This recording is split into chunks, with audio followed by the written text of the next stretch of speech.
എത്ര കാലം പുരോഗമിച്ചു എന്ന് പറഞ്ഞാലും സ്ത്രീയെ സ്ത്രീയായി തന്നെ കാണാൻ കഴിയുന്ന, എങ്ങനെ അങ്ങനത്തെ കാര്യങ്ങളിൽ മാത്രം കാണാൻ കഴിയുന്ന ഒരു പറ്റം ആൾക്കാരുണ്ട്, ഒരു പറ്റം പുരുഷന്മാരുണ്ട് എന്ന് വേണമെങ്കിൽ പറയാം. ഒരു പറ്റം പുരുഷന്മാരുണ്ട്. അവർക്ക് എന്തും ആവാം.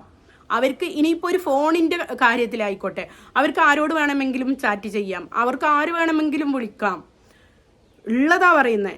എന്ത് വേണമെങ്കിലും അവർക്ക് കളിക്കാം. പക്ഷേ അവർ കല്യാണം കഴിച്ച് കൊണ്ടുവന്ന ഭാര്യ അവൻ്റെ കുട്ടികളെ പ്രസവിക്കാനും അവനക്ക് വേണ്ടുന്ന കാര്യങ്ങൾ ചെയ്തു കൊടുക്കാനും അവന് ഭക്ഷണം ആക്കി കൊടുക്കാനായിക്കോട്ടെ, അവൻ്റെ ശാരീരിക സുഖത്തിനായിക്കോട്ടെ, ബാക്കിയുള്ള കാര്യങ്ങൾക്കായിക്കോട്ടെ, അവൻ്റെ കുട്ടികളെ നോക്കാനായിക്കോട്ടെ, എല്ലാത്തിനും മാത്രം ഒഴിഞ്ഞു വെച്ച് ഒരു ജീവിതമാണ് അവൻ്റെ ഭാര്യ. വേറെ ആരോടും സംസാരിക്കാൻ പാടില്ല, ഫോണിൽ വരെ ഒന്നിനും പാടില്ല. അങ്ങനത്തെ ഒരുപാട് സ്ത്രീ ജന്മങ്ങളുണ്ട് കേട്ടോ. പുറത്ത് പറയാൻ പേടിച്ചിട്ടും അല്ലെങ്കിൽ അതിന് പറ്റാണ്ടും ജീവിക്കുന്ന ഒരു പറ്റും സ്ത്രീകൾ തന്നെ ഉണ്ട്. ഇപ്പം അതിൻ്റെ ഒരു തെളിവാണ് ഇപ്പോൾ ഈ കണ്ടത്, ഈ സ്ത്രീ മരണപ്പെട്ടത് കേട്ടോ. അവനക്കൊന്നും പോയിട്ടില്ല. അവനക്ക് എന്ത് പോയി? അവനക്ക് ഇനി അടുത്തത് ഇതെല്ലാം കഴിഞ്ഞിട്ട് അവന് വീണ്ടും വിവാഹം കഴിക്കും, വീണ്ടും അവന് ഇതന്നെ. സ്ത്രീക്കൊരു വിലയുമില്ല ഈ നാട്ടിൽ. നമ്മൾ ആരെന്ത് പറഞ്ഞിട്ട് എന്താണ്? ആരും ഇതിനെതിരെ മുതിരുന്നില്ല. അല്ലെങ്കിൽ സ്ത്രീകൾ തന്നെ ഇതിനെതിരെ രംഗത്ത് വരണം. എങ്ങനെ? ഇങ്ങനെ പീഡിപ്പിക്കപ്പെടുന്ന സ്ത്രീകൾ തന്നെ വരണം, ധൈര്യം സംഭരിച്ചിട്ട് വരണം എന്നുള്ളതാണ് എനിക്കിതിൽ പറയാനുള്ളത് കേട്ടോ. പുരുഷനൊരു നിയമം, സ്ത്രീയെ അടിച്ചമർത്തിക്കൊണ്ട് പുരുഷന് മുന്നേറുക എന്നുള്ള, പുരുഷനെ നമ്മൾ ബഹുമാനിക്കുക, സ്നേഹിക്കുക, എല്ലാം ഈക്വലായിട്ട് വേണം അല്ലേ, അങ്ങോട്ടും ഇങ്ങോട്ടും വേണം.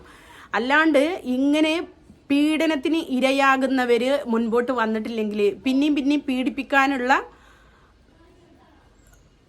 എന്താ പറയുക ഉത്സാഹം കൂടും, പീഡിപ്പിക്കാനുള്ള ഉത്സാഹം കൂടും. അതാണുള്ളത്. സ്ത്രീ ഒരു പാവയെ പോലെ അല്ലെങ്കിൽ ഒരു പാവത്താനായിട്ട് അവരുടെ അടിമയായിട്ട് അവർ പറയുന്നതെല്ലാം കേട്ടിട്ട് നിൽക്കേണ്ടി വന്നു കഴിഞ്ഞാൽ, ഞാൻ എപ്പോഴും പറയാറില്ലേ, മറ്റുള്ളവരുടെ അടിമത്തം നമ്മൾ സ്വീകരിച്ചു കഴിഞ്ഞാൽ അന്നും അടിമയായിട്ട് ജീവിക്കേണ്ടി വരും. അതാണ് സ്വയം പ്രാപ്തി കൈവരിക്കണം എന്നൊക്കെ പറയുന്നത് ഇതുകൊണ്ടാണ്. പിന്നെ 3, 4 എല്ലാം വീട്ടിൽ നിന്ന് പ്രസവിക്കുമ്പോൾ ആ സ്ത്രീക്ക് തുറന്നു പറയാനുള്ളൊരു ഗഡ്സ് ഇല്ലേ? അതാണ് എനിക്കിതിൽ ചോദിക്കാനുള്ളത്. വെറും അയാൾ പറയുന്നത് മാത്രം കേട്ടുകൊണ്ട് അങ്ങനെ ജീവിക്കണ്ട, അങ്ങനത്തെ ഒരു ജീവിതം വേണ്ടെന്ന് വിചാരിക്കണം. അന്ധവിശ്വാസങ്ങൾ തലക്ക് കൊടുക്കുന്ന കുറച്ച് ജനത ഉണ്ട് കേട്ടോ. സത്യം പറഞ്ഞാൽ എനിക്കിതിലൊന്നും വിശ്വാസമില്ല. ആദ്യമൊക്കെ ചെറുതിലൊക്കെ ഞാൻ പ്രേതത്തിൽ വിശ്വസിച്ചിരുന്നു.